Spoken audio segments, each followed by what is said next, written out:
All right, we're live.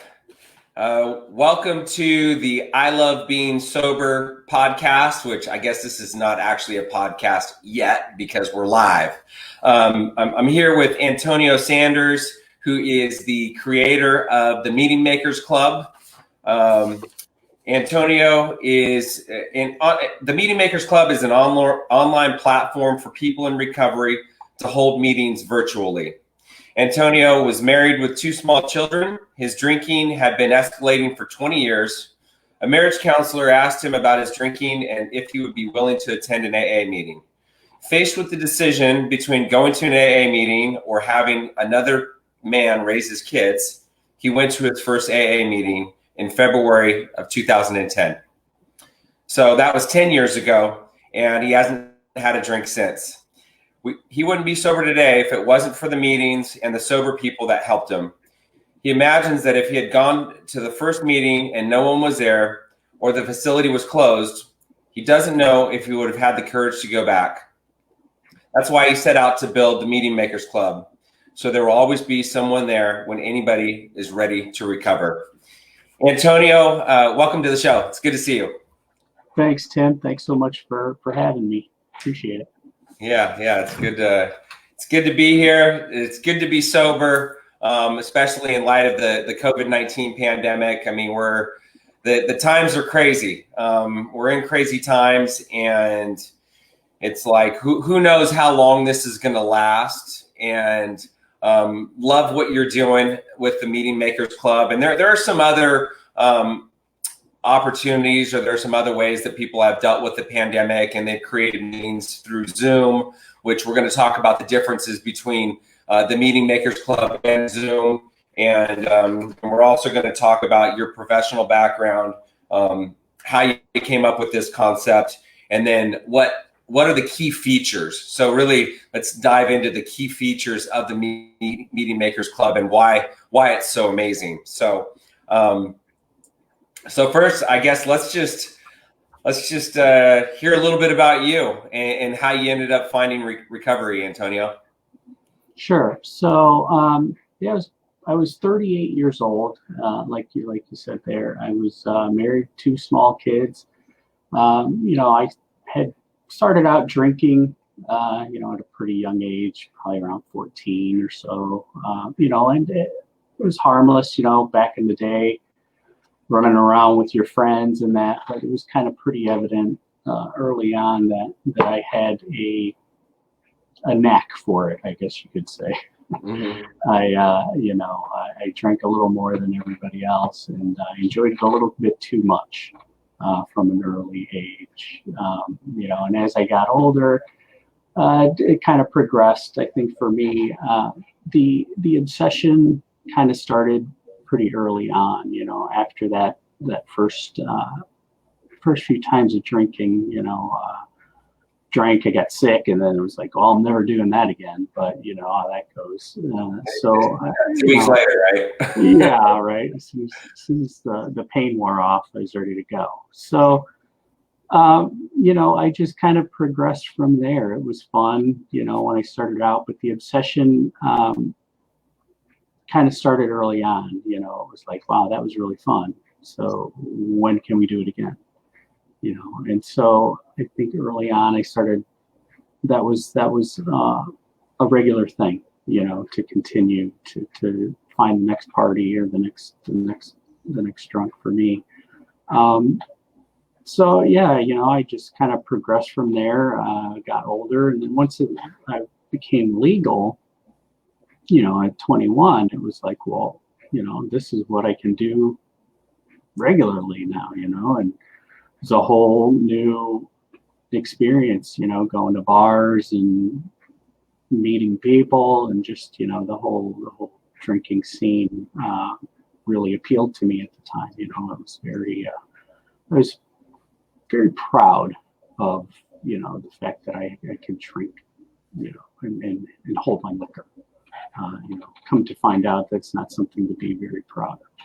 But, and then I got married, had a couple kids. And for me, I grew up in a home where drinking was a pretty pretty regular thing.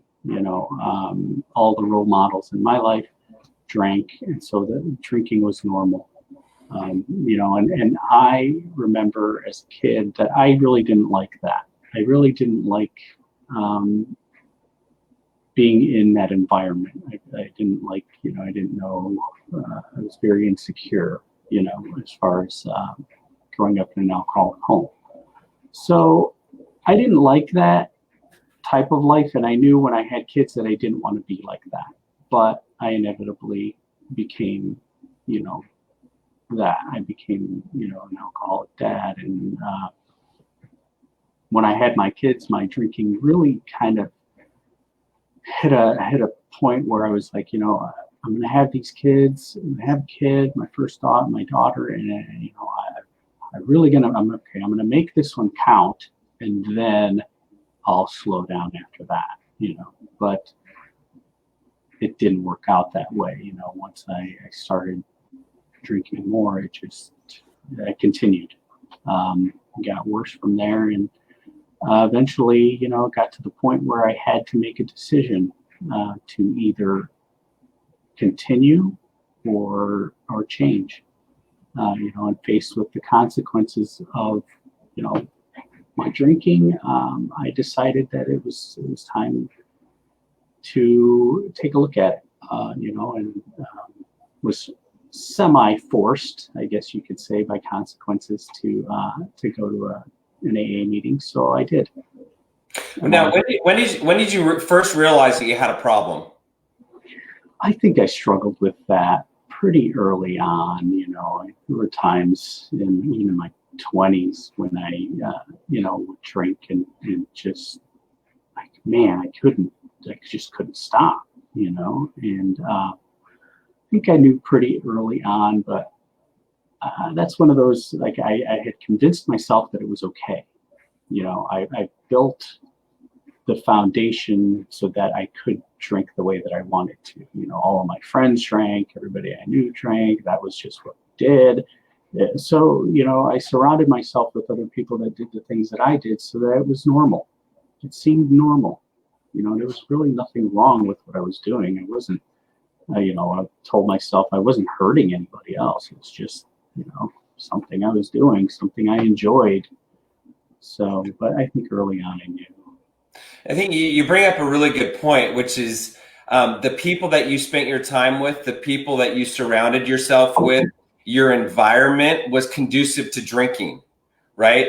And it's kind of like when we're actively drinking and using, that's the environment that we attract. That's the environment that we put ourselves into. And getting clean and sober, we have to put ourselves into an environment that's conducive to being clean and sober. And with AA meetings and 12-step meetings and support groups and people in recovery and the meeting before the meeting and the meeting after the meeting and the dinners and all of the events, because we're learning to live life differently, right? We have to learn how to put ourselves in a different environment. And without the environment being available to us, which right now during the pandemic with social distancing and no in-person meetings, it's really, really hard, especially for the newcomer. I mean, it's hard for people that have been in recovery for a long time as well, right? And that's kind of okay. So I'm sorry, I kind of no, that's good story. So let's keep on going with it. Sure, yeah, and when I first came into the program too, I kind of think of it like the show The Dog Whisperer. When he gets these dogs that aren't well behaved. They might be peeing in the house, or they attack people or they attack other dogs. And when I was watching that show one day, and I could really relate to the dog, because I felt like that's how I was. I ran with a pack that was unhealthy for me, and I acted in a way that I seemed normal based on the environment that I was in. When I got into the program was when I saw like a new pack, right? And it's kind of like what he does with those dogs is he takes them from their environment and brings them to a new pack that doesn't act the way that the other pack does. So by being surrounded by this new pack, I learned how to live sober, like you were saying. I had to change everything. All the people that I was hanging out with. I changed the way that I walked to work at the time. I was commuting downtown, and instead of walking past the store where I would stop and get alcohol for the train ride, I took a different route. But I learned how to act differently from the people in the meetings. That's why the meetings were so important for me early on.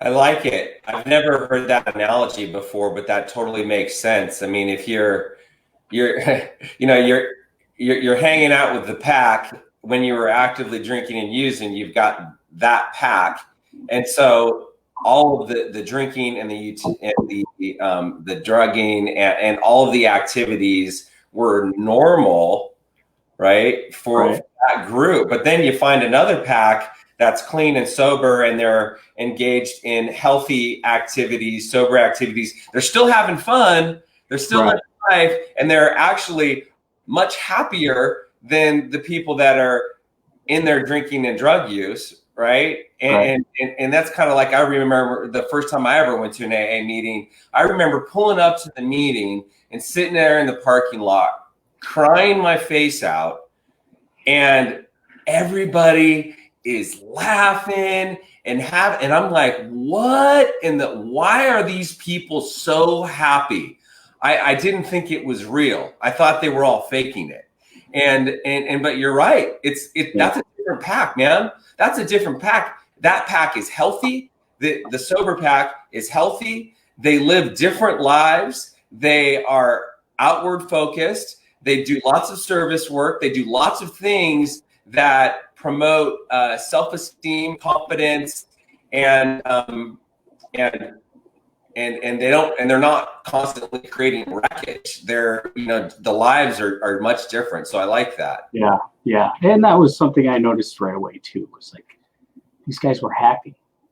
They were happy. They were welcoming. They told me that I was going to be okay, and I believed them.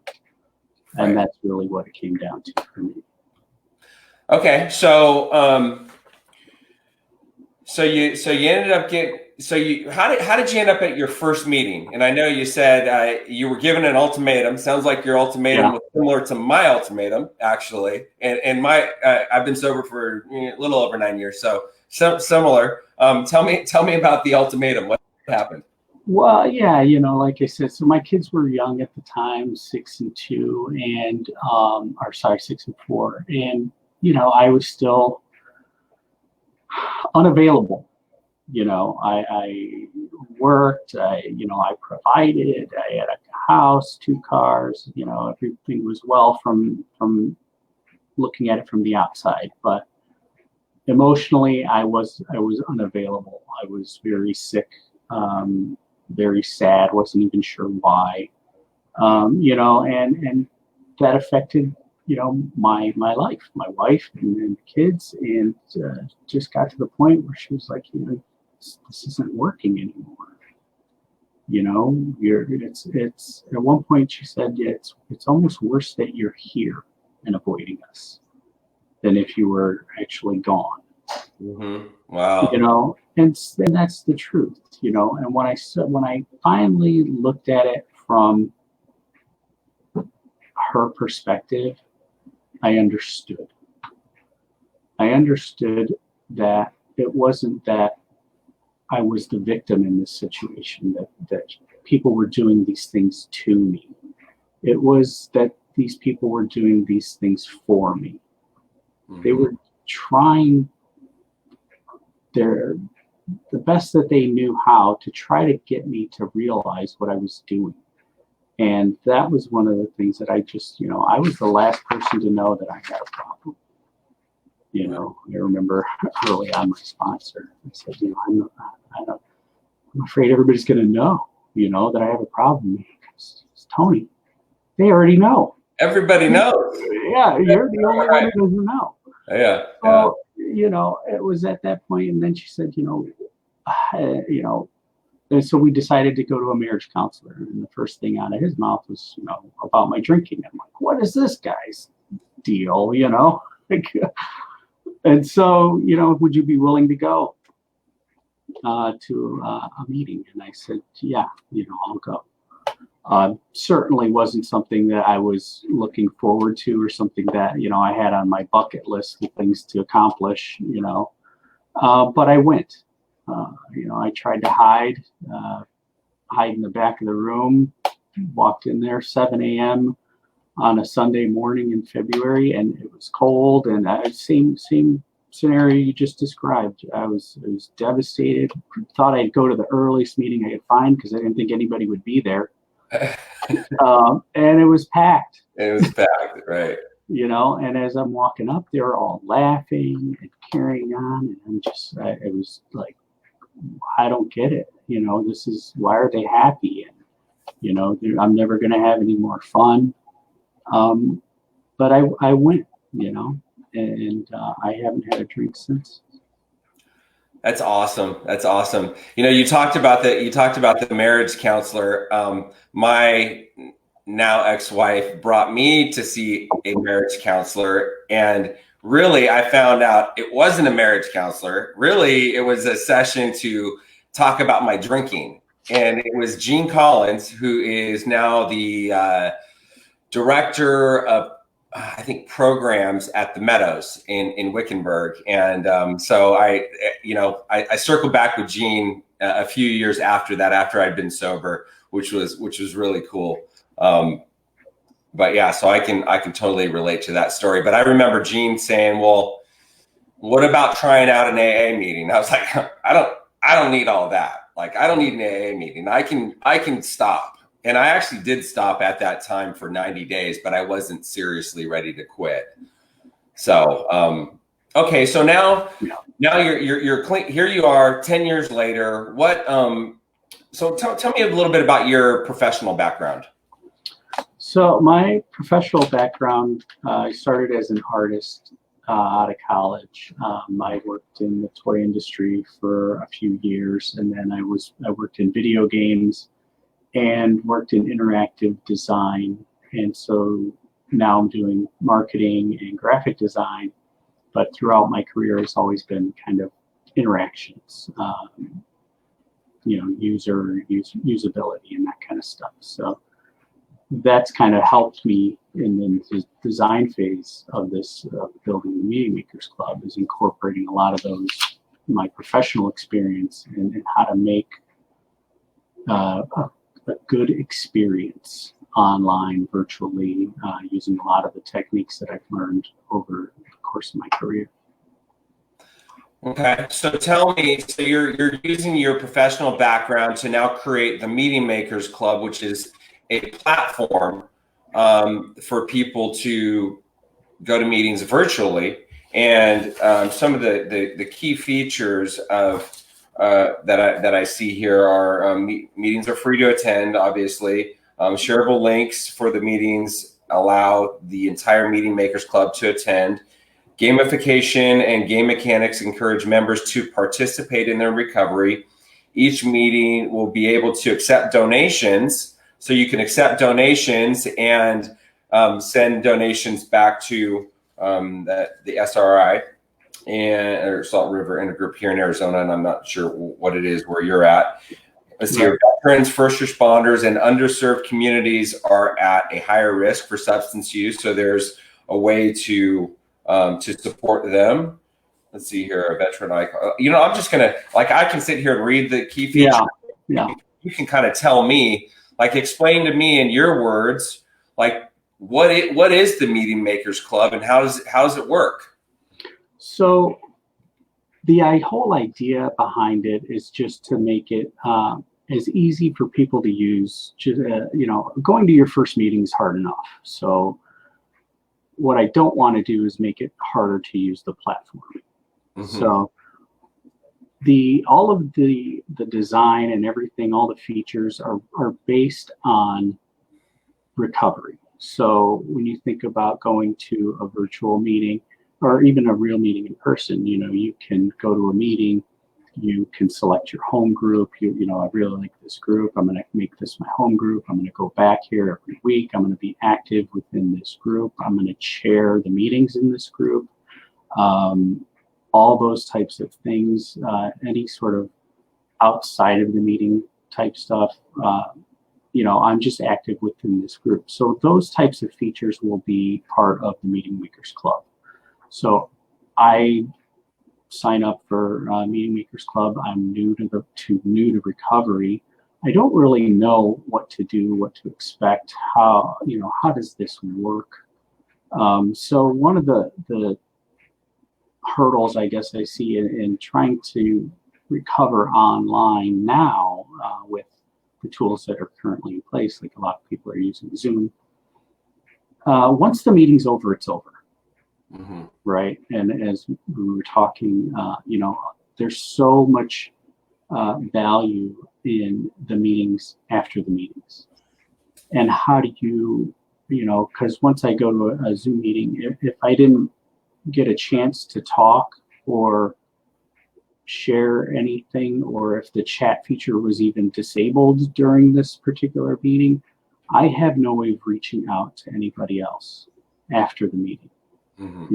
And that's really one of the biggest benefits that I see in Meeting Makers Club, is that I can create my own member profile. I can chat within the meeting, but then even after the meeting, there's still going to be the ability to connect with the people in the meeting.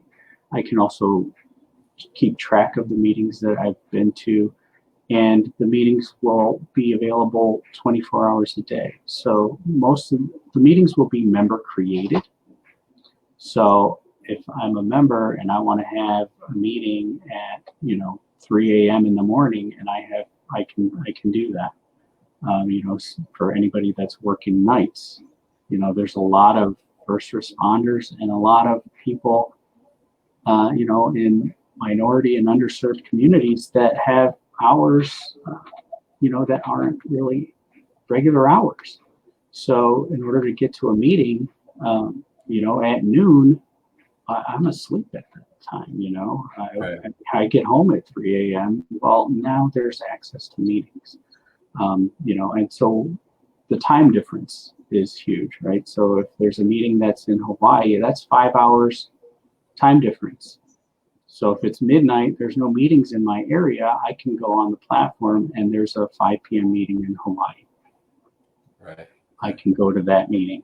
I can reach out, and as recovery and urges and things like that, they're not on regular hours, so I can get an urge any time of the day, and this is to help with that.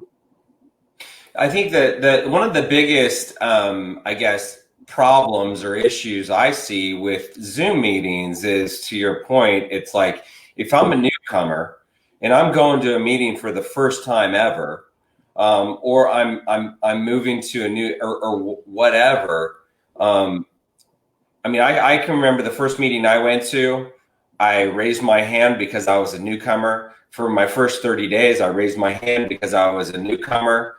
And after the meeting, every single meeting, people came up to me and they said hello, and they gave me their phone numbers, and they gave me a big book, and they stayed in that. It's like they put their arms around me. They put their arms around me, and they gave me suggestions, and they called me, and they told me what to do next, and they told me to go to 90 meetings in 90 days. And I picked up and they told me to get a sponsor, and I got a sponsor, and they told me to work the steps, and I worked the steps. And my sponsor told me to call 3 guys a day and go to a meeting every single day. And that's what I did. And so with Zoom, it's like you've got the meeting. Some of the Zoom meetings, they open up before the meeting and they stay open out after the meeting for a few minutes. But how do you know about those meetings if you're a newcomer? Right. And so I really like the idea of the Meeting Makers Club. So how is the Meeting Makers Club handling the newcomer? So part of creating your membership will have features that will help with that. So, by entering a sobriety date, I can enter my sobriety date, and I want to have color coding so that people can automatically and easily identify people that are new to the program. So that will make it easier for people to approach those people and say, hey, I see you're new. Be happy to chat with you after, or here's my contact information. And that'll be up to the individual whether or not they're comfortable with all of that. So there will be features in place to make sure that people protect their own anonymity and security. So that's going to be a big part of it too. But that's really the benefit, is that people can also, another part of the icon system will be a sponsorship. So if I'm available to sponsor people, I can add that to my own icon. And so in the meeting, everybody who's in attendance at that meeting will be able to identify, like, oh, these people are willing to sponsor. I can reach out to these people. And this is so the same with like the veteran icon. There's a lot of veterans, and in my opinion, the best person to help a veteran who's struggling is a veteran who's sober. So that's another way to just to help people identify with each other, and that's really the gamification and the usability of it. That's where that kind of comes in, is really to make it as easy as possible for people to identify and connect with each other. Awesome. So tell me about the key features that you're really excited about with the Meeting Makers Club. So I'm really excited about the veteran icon. I think having the ability for somebody to easily identify visually that, hey, that guy's a veteran, I'm a veteran, I think it immediately builds trust. So somebody who's been where I've been, and I'm not a veteran, but I think that's really something that I'm really excited about. The fact that people can, I've been to a lot of Zoom meetings. I even went searching for Zoom meetings around the world, and what I found is that they're not really easy to find. I was like, I'm going to try to go to all 50 states, and started trying to find virtual meetings, and I was struggling to find some in some areas. And that's another benefit to the platform, is if I go on there, I can search by state, I can search by addiction, I can search by language. So because they're going to be user-generated meetings, if somebody wants to create a meeting in another language, they can do that and invite their, the people that are in their community, and open that up to the entire Meeting Makers Club platform, which then gives them a much larger, the worldwide community that can then start to attend those meetings. So the search functionality, I'm pretty excited about. The fact that you can have meetings in other languages is really, really, really huge, I think. And some of the iconography and sponsorship logos and those types of things are really what I'm excited about. The features that are kind of missing from the current environment. All of these platforms are developed using the same tools, and that's really where I see the benefit of my professional experience and my recovery is really going to make the platform much different than what's currently available. Awesome. Well, we're running out of time here. Antonio, I really appreciate you. How can people reach you or find out more about the Meeting Makers Club? Yeah, so people can visit meetingmakersclub.com. We're currently in crowdfunding stage, so we're actively seeking sponsorship. If you have a business and looking to help out the recovery community, any donations are appreciated. They can visit meetingmakersclub.com, and there's a link there to donate it'll take you over to the Indiegogo crowdfunding page. Any contributions will help. Feel free to share.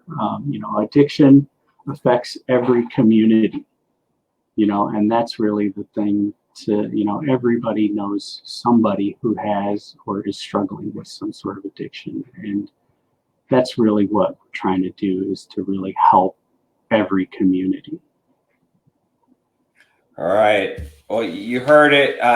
Thanks again for your time. Thanks everybody for listening. I'll see you next time. All right. Thank you.